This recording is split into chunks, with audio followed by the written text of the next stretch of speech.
Here comes the Gatorland Express.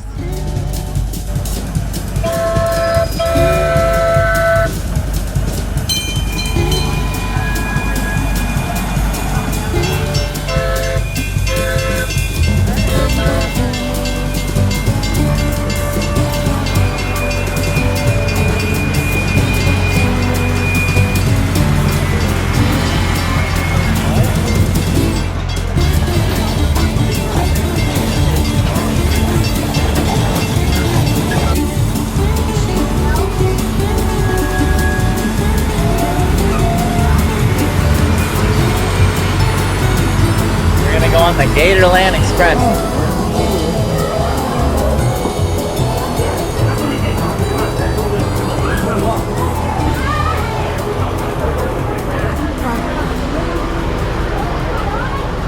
I'm Ricky, and I'm going to be driving the train for you today. So, what I got to do first is make sure everybody knows how to stay safe on the train. And the best way to stay safe on the train, stay on the train. Don't go hopping off or anything. And if you drop something, just tell me when we get back here, and I'll go back and get it for you. All right? It's only like 15 or 20 minutes long, but it looks fun.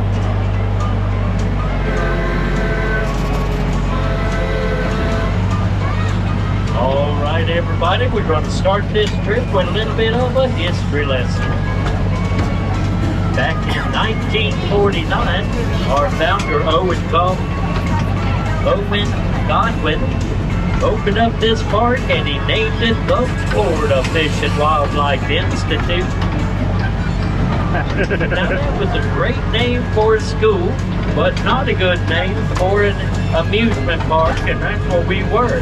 So he changed it to Snake Village. Snake Village. He figured that Snake Village would be fun, exciting, and the kind of name that would just draw in a crowd. Well, it didn't do that, draw in the crowd, I mean. You see, people back in those days, well, a lot of them didn't like snakes. So he talked to his wife, Pearl, and she said, you know, we got a lot of gators and we got a lot of land. Why don't we just call that place Gatorland? That's the best name they ever could have come up with. And here we are, 70 years later, still known as Gatorland, the gator capital of the world.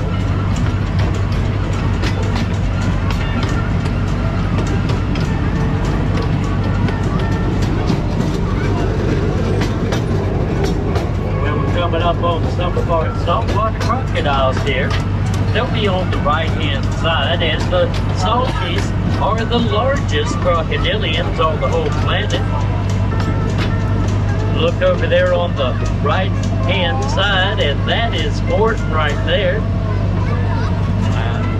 And on the left-hand side, way up in the corner, that's Sheila. Now, if you look straight down the fence line in the second enclosure, you will see both Big Daddy Dundee and Phoebe over there. The third enclosure is where Salty Girl lives. They're under the water right now, both of them.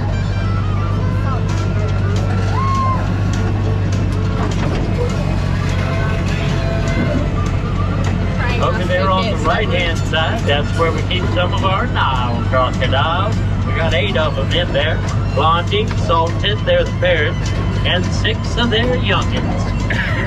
Now those youngins, they don't have their permanent name or anything, but as a group, we just know them as the Misbehavers.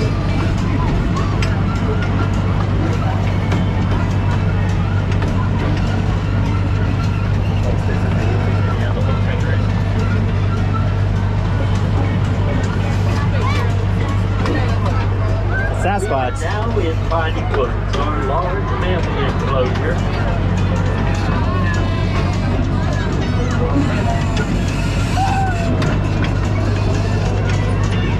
Over there on the right-hand side, Felix is our miniature donkey. We have 4 Texas Longhorns in there. 2 Cebu bulls and a buffalo. The Cebus are the ones with the humps on their backs. And those humps are just like a camel's hump. They help keep them hydrated and nourished through the droughts they get. The way they work is, those humps fill with fat cells, and as those fat cells dissipate in the middle of a drought long, well, those they release amino acids, sugars, and oils into the bloodstream. Those guys can go 5 to 6 weeks without one bite of food or one drink of water.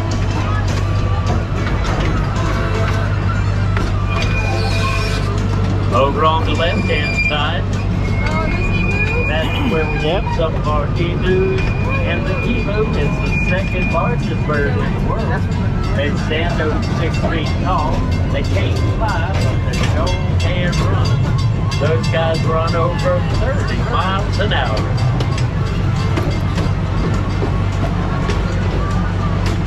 Now look over there on the left. See that big old arena there? That's where we keep our fun. That's where you can watch one of our gator wranglers hop in the water, pull out a gator, and teach you all about it. 3:30. Now they'll tell you all kinds of things like what you could and could not do. In case you run into one of those guys out in the wild. On the right hand side is our breeding marsh. We have 150 American alligators in there, and if you look around in there, you'll see them. See them? I saw one. Now the breeding marsh is also the largest enclosure we have. It takes up 10 acres and has that boardwalk running in it. Now look over there on the left-hand side for a second. Goats. That's our cat zoo. We have all kinds of cute, fuzzy fluff animals living in there. Everything from goats to sheep, from emus to cebus.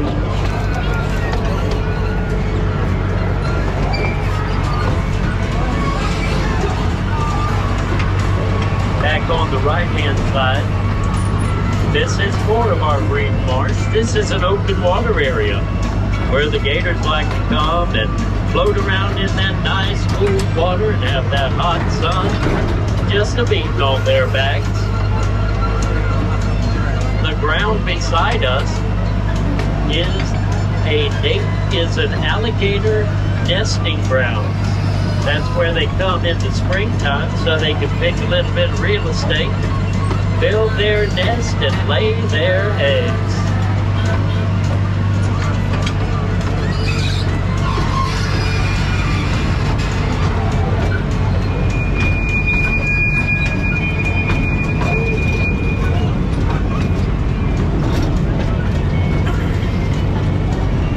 On the right-hand side, that's where we have 2 of our Aldabra tortoises.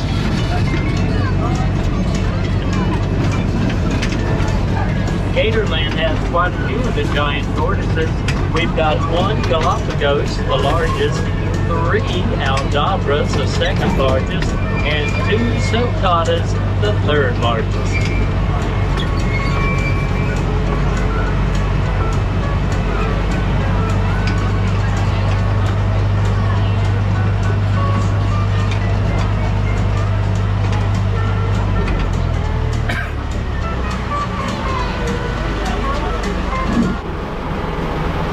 Thank you.